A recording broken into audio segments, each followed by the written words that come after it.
Hello everyone, कैसे हो आप सभी लोग। आई होप यार सभी लोग एकदम बढ़िया होगे और वेल आगे भी बढ़िया ही रहना। चलो यार बिना ज्यादा देरी करे अपने एपिसोड को जल्दी से स्टार्ट कर लेते हैं।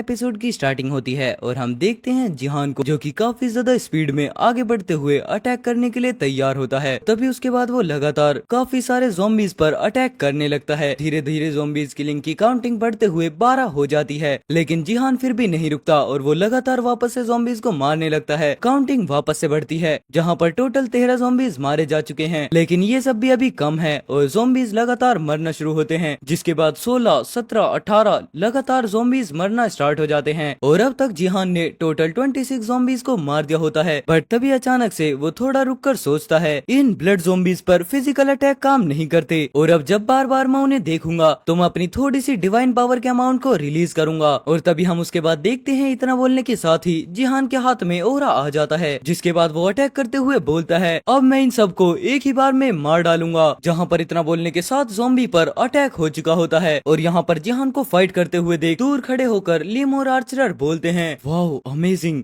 ये सपोर्टर कोई मजाक नहीं है। और तभी हम देखते हैं यहाँ पर अपने आर्चर को, जो कि काफी ज्यादा खुश होते हुए बोलता है, मैं मानूंगा कि वो एक प्रो है, चाहे वो थोड़ा सा जर्की हो, तुम बहुत ज्यादा बढ़िया काम कर रहे हो। लेकिन वहीं पर लिम को देखते हैं, जो कि इस पावर को देखने के बाद काफी ज्यादा शॉक होती है। वो डिवाइन पावर को कंट्रोल कर बिना उसे वेस्ट करे काफी ज्यादा फ्रीली फाइट कर रहा है। इस टाइप का कंट्रोल काफी ज्यादा इंसेन है। और भी ज्यादा जरूरी बात, ये पर्सन शुरुआत से ही, लेकिन तभी हम देखते हैं जिहान को, जो कि अब काफी ज्यादा ओरा रिलीज करते हुए लगातार ज़ॉम्बीज के हेड पर अटैक करना स्टार्ट कर देता है। वो काफी ज्यादा एक्यूरेट तरीके से ज़ॉम्बीज के हेड को टारगेट कर रहा है। और उसके बाद फिर हम देखते हैं जिहान के पैर के पास एक ज़ॉम्बी का हाथ आकर गिरता है और सिस्टम वापस से बताता है, अब तक तुमने टोटल 210 ज़ॉम्बीज को मार दिया है। और इन सबको मारने के बाद जिहान काफी ज्यादा कोल्ड लुक में खड़े हो जाता है, जहां पर जिहान के साथ साथ उसके वेपन से भी ओरा रिलीज होना स्टार्ट हो जाता है। बट तभी जिहान का सिस्टम आकर बताता है, कंडीशन मेट हो चुकी है और आपने अदर वर्ल्ड के फेथ को अच्छे से समझ लिया है। और इतना बोलने के साथ ही यहाँ पर डिवाइन पावर 6 से बढ़कर 7 पर चली जाती है, जिसकी वजह से जिहान के आसपास का ओरा अब बाहर भी रिलीज होने लगता है। और इस चीज को देखने के बाद जिहान भी काफी ज्यादा खुश होता है, मुझे एक और तरीका पता है अपनी डिवाइन पावर को इंक्रीज करने का, चलो बढ़िया। और तभी हम देखते हैं इतना बोलने के साथ ही जिहान अपने वेपन के अंदर काफी ज्यादा ओरा इंजेक्ट कर देता है और तो और ये वर्क भी कर रहा है। एंड वेल फिर उसके बाद हमें यहाँ पर डिवाइन आइटम्स के बारे में बताया जाता है, ये काफी ज्यादा प्योरीफाई ऑब्जेक्ट्स होती हैं। एंड फिर हमें बताया जाता है, जब 2010 में अर्थ पर फर्स्ट टाइम ट्यूटोरियल स्टार्ट हुए थे, उनका ट्रेड काफी ज्यादा हाई प्राइस पर हुआ करता था, क्योंकि ये सब कुछ कहा जाता था कि इनके अंदर काफी ज्यादा सीक्रेट्स छुपे होते हैं। और तभी हम देखते हैं यहाँ पर काफी सारे डिवाइन आइटम्स को, लेकिन 10 साल बाद कुछ भी सामने नहीं आया, जिसके बाद उनकी वैल्यू कंटिन्यू नीचे गिरने लग गई, खासकर उन अदर वर्ल्ड डिवाइन आइटम्स की जिनके अंदर कोई भी मेरिट नहीं थी। और अब तो सिचुएशन ये हो गई है, काफी सारे लोग तो डिवाइन आइटम्स के बारे में अब जानते भी नहीं है। हालांकि मैंने अपनी डिवाइन पावर को अदर वर्ल्ड के डिवाइन आइटम से इंक्रीज किया है। और तभी हम देखते हैं ये बात यहाँ पर सोफिया बोलती है, जिसे हमने एपिसोड 1 के अंदर देखा था और वो अमेरिका की रैंक 3rd पर थी। जिसके बाद हम वहीं पर देखते हैं अपने जिहान को भी खड़े हुए, जो कि उसकी तरफ देखते हुए बोलता है। और हमें बताया जाता है ये जगह यूएसए के ब्रांच अमेरिकन फर्स्ट की गिल्ड है। लेकिन वहीं पर सोफिया अपनी बात को कंटिन्यू करते हुए बोलती है, अपनी डिवाइन पावर को इंक्रीज करने के लिए तुम अदर वर्ल्ड के डिवाइन आइटम को यूज कर सकते हो। हालांकि ट्यूटोरियल खत्म होने के बाद अब ये काम नहीं करता। जितना सुनने के बाद यहाँ पर अपना जिहान बोलता है, क्या ये सच में पॉसिबल है? और इस बात का जवाब देते हुए सोफिया आगे बढ़कर बोलती है, मैं भी इसी तरीके से सेंटेस बनी हूँ। जिसके बाद सोफिया कंटिन्यू करते हुए बताती है, अगर आप किसी भी अदर वर्ल्ड के डिवाइन आइटम को काफी ज्यादा लंबे टाइम तक पकड़कर प्रे करते हो तो आपको जरूर से डिवाइन पावर मिल सकती है। लेकिन यहाँ पर हर डिवाइन आइटम की कंडीशन रिक्वायरमेंट थोड़ी सी अलग होती है। जितना सुनने के बाद यहाँ पर अपना जिहान सर पर हाथ पटकते हुए बोलता है, मुझे विश्वास नहीं होता, इतने ज्यादा इजी मेथड के बारे में कोई भी नहीं जानता था। लेकिन वहीं खड़ी सोफिया वापस से बोलती है, अब मदद नहीं की जा सकती, भले ही उन्होंने इन आइटम्स के बारे में अफवाहें सुनी हो, लेकिन अब उनकी सप्लाई इतनी ज्यादा लो है कि उन्हें ढूंढना काफी ज्यादा मुश्किल हो चुका है। हाँ, शायद सोफिया ने सही कहा, वैसे भी ये सच है। इसके अलावा सिर्फ ये ट्यूटोरियल के टाइम पर ही काम करता था। इतना सोचने के बाद फिर जिहान सोफिया से बोलता है, चलो ये तो शुक्र है कि तुम अपने डिवाइन आइटम्स को खुद के लिए मोनोप्लाइज कर सकते हो। बट तभी सोफिया बोलती है, वेल ये पूरे तरीके से सच नहीं है। हाई क्वालिटी इंफॉर्मेशन इसके बारे में किसी को भी नहीं पता है, क्योंकि कुछ तो अजीब है।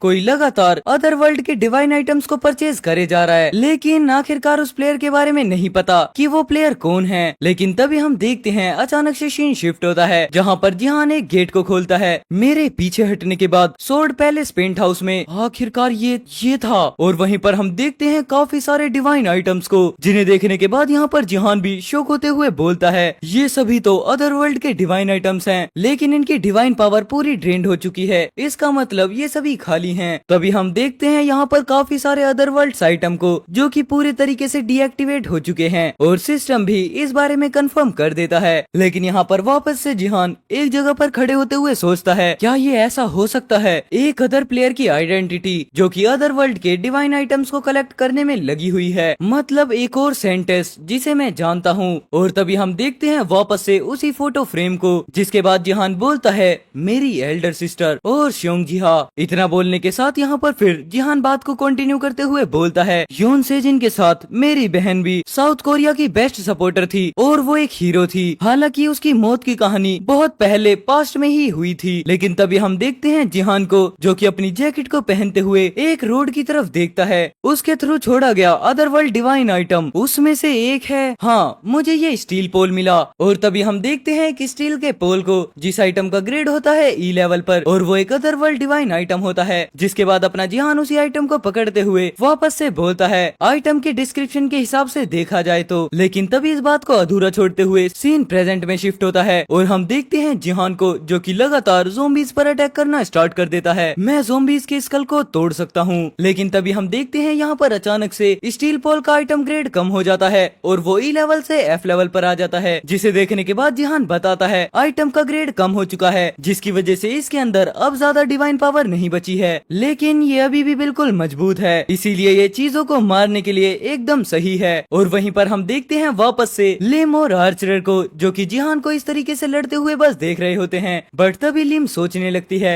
अगर देखा जाए तो इसकी फिजिक सच में काफी ज्यादा अमेजिंग है। क्या यहाँ पर ये अनबिलीवेबल लेवल का की कंट्रोल मतलब पॉसिबल भी है? और यहाँ पर लिम ये सब कुछ सोच ही रही होती है। बट तभी आर्चर काफी ज्यादा खुश होते हुए चिल्लाकर बोलता है वाओ अमेजिंग सर वॉरियर, आप उधर देखिए, उधर एक टावर गिर चुका है और ये टॉप 5 रैंक में काफी ज्यादा हाई था। लेकिन तभी हम देखते हैं यहाँ पर आर्चर को पता नहीं चलता, बट उसके साइड में ही जस्ट एक ज़ोंबी आकर खड़ा हो चुका होता है। आखिरकार अब आप यहाँ पर अंदर जाकर उनकी हेल्प करते हुए ज्वाइन करने के बारे में क्या सोचती हैं? लेकिन तभी हम देखते हैं अचानक से वो ज़ोंबी आर्चर पर अटैक करने के लिए आगे बढ़ जाता है। लेकिन तभी यहाँ पर एक अटैक होता है और हम देखते हैं ये अटैक किसी और ने नहीं बल्कि लिम ने किया होता है, वो भी अपनी सोर्ड को म्यान से बाहर ना निकाले हुए। और इस चीज को देखने के बाद तो जिहान भी पलट कर देखता है आखिरकार उसके साथ क्या है। मुझे लगा था वो काफी ज्यादा फेमिलियर है, क्या वो प्लम ब्लॉसम सोर्ड है? लिम योंग है ना? ये इंटरिम सोर्ड किंग होने के लिए काफी ज्यादा फेमस थी, लेकिन उसका एंड काफी ज्यादा बेकार था, मतलब वो सही बिल्कुल भी नहीं था। और यहाँ पर जिहान लिम की पास्ट लाइफ के बारे में बता रहा होता है। वो पिछली बार योंग सेजिन के हाथों मारी गई थी, नहीं बल्कि रियू ही की, मतलब योंग सेजिन को योर नहीं अपने जिहान का ब्रदर इन लॉ है। लेकिन किसी भी तरीके से मैंने प्लम ब्लॉसम सोर्ड को वापस बचा लिया है। और तभी हम देखते हैं यहाँ पर लिम जिहान को बुलाती है सपोर्ट, तुम्हें कोई दिक्कत तो नहीं है अगर हम तुम्हें ज्वाइन करते हैं? क्योंकि मुझे लगता है अगर हम साथ मिलकर लड़ते हैं तो हम हाई रैंक को अचीव कर सकते हैं। और इतना सुनने के बाद यहाँ पर जिहान लिम की तरफ बस देखने लगता है। बट तभी अचानक से वो अपनी स्टेटस विंडो को ओपन करता है और वहाँ पर हम देखते हैं अपने जिहान की टीम को, जिसने टोटल 398 किल्स किए होते हैं और अब वो टॉप 5 पर पहुंच चुके हैं, जिसमें से लिंक्ड क्वेस्ट के अंदर हम देखते हैं जहां पर जिहान ने अकेले ही 397 ज़ोंबीज को मारा होता है। और उसे देखने के बाद जिहान बोलता है अभी भी मुझे काफी ज्यादा लंबा रास्ता तय करना है। और वहीं पर टाइम बचा होता है सिर्फ 1 घंटा 28 मिनट, हमारे पास अब ज्यादा टाइम नहीं बचा है। और अगर ये प्लम ब्लॉसम सोर्ड है तो वो मेरे बिना भी ठीक रहेगी। बट हम वहीं पर देखते हैं आर्चर को, जो कि खुश होते हुए बोल रहा होता है सर वॉरियर भी हमारी टीम में काफी ज्यादा बढ़िया हैं। वो मस्का इस वजह से लगा रहा है क्योंकि अभी अभी ज़ोंबी से उसकी जान बची है। लेकिन तभी हम देखते हैं यहाँ पर जिहान को, जो कि उन्हें परमिशन दे देता है। लेकिन तभी वो अचानक से गायब होते हुए बोलता है चलो अब इसे आजमाते हैं, मैं अब ये सब कुछ तुम पर छोड़ देता हूँ। जितना बोलने के साथ यहाँ पर जिहान अचानक से टावर से कूद जाता है, जिस बारे में यहाँ पर लिम और आर्चर को भी कोई आइडिया नहीं होता।